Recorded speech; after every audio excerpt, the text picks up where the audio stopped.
My evening routine starts as I finish university. I usually wrap up work around 4:30 and 5ish, and I will not be doing anything else to do with studying, editing, writing until the next day. Like, it's finished. I find that the idea that less is more works for studying, because usually what happens is I work from like 10 till 6 and I try to fill all that time with studying, but because there's so much time, I don't actually do a lot. I probably do about 2 to 3 hours of work, and the rest of it is just me getting distracted, and so that leaves my day feeling like not only unproductive but also unsatisfied and like unfulfilled, because not only didn't I get any study done, but I also didn't have any time for me. So like cutting off of my work hour means that I know I only have 4 solid of hours to do work, and then I have time to relax in the evening, and I find that works much better for me. But yeah, if it's a nice day, I will usually take a longer walk home to clear my head, and then once I get back, I will unpack, take off my jewelry because overstimulation is a bit, and then I will pause.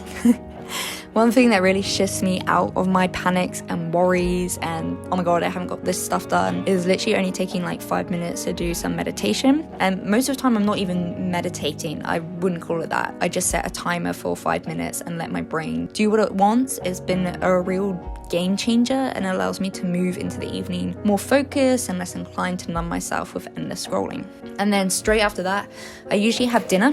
Dinner is like the main part of my evening routine, mainly because it takes up a lot of time, but also because I generally just eat with either my flatmates or friends, so there's always like special quality time. So I usually put on some music, generally K-pop, so I can blast the tunes. I'll get absorbed before I'm cooking. Tonight I'm just making a pasta dish with lots of veggies.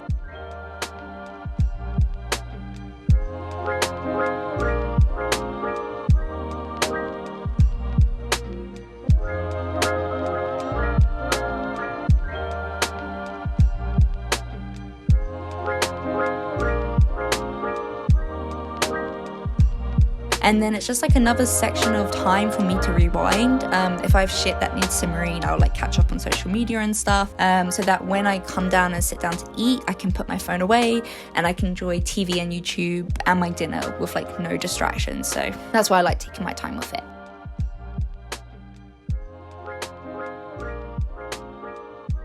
And then after dinner, I clean up straight away. And then it really depends on my situation or like what I'm doing that night. Sometimes my friend Christy stays around and we do cute things together, like a jigsaw or some writing or learning K-pop dances very, very badly. Other times, me and my flatmates sometimes end up watching stuff until it's time for bed. But tonight, because I got back earlier, I went up and did a very expensive skincare routine, because who does not love that?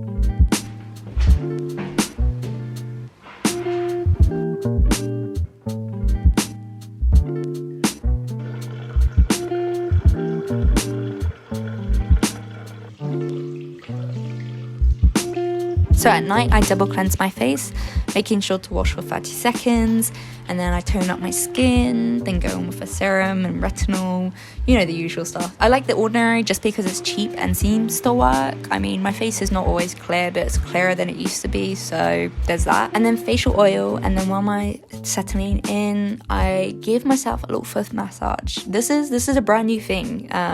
I've never done this before, but I highly recommend it. It literally feels like you're unlocking all the toxins like trapped in your body, and you're like pushing them out through your toes. It sounds disgusting, but actually I think it's better than like stretching or like a massage. My skincare routine is usually a signal for my brain that now it's time to relax. I'll just put my phone away and I'll go and set up the ambience for the evening. Most of the nights, all that happens is that I'll probably do 5 minutes of journaling and then watch TV in bed until it's time to go to sleep, because again, brain cells are not multiplying in the evening, they are in fact declining.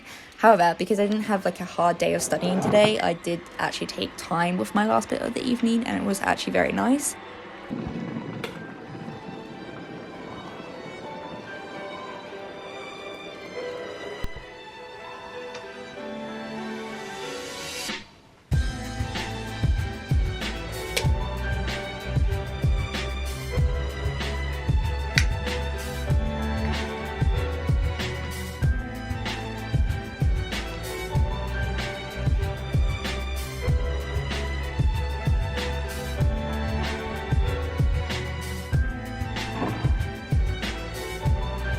So for my journaling, it really depends on my mood and mind. Sometimes I have a lot to say, other times questions really help. Most of the time, like over recently, I will be doing shadow work or manifestation, as that is what I feel drawn to at the moment. But tonight I felt like, you know those nights where you just look at your journal and you're like, okay, I don't really have anything to fucking write, and just because you're like quite content with your mind, there's nothing like overworrying you, and you're like, oh, I don't have anything to write. So yeah, when that happens to me, I use my cards to help give me some guidance. Draw asking the deck, like, what card should I be seeing now, or what card should I benefit from seeing. It's also a great way for me to get familiar with my like deck of cards.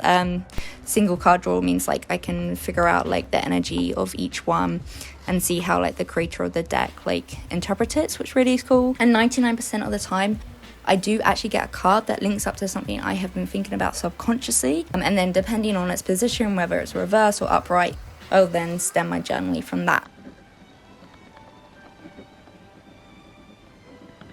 And then once my mind feels empty, my body feels relaxed and less tense, I will get into bed and do some light reading just to direct my brain from hyper-focusing on anything else.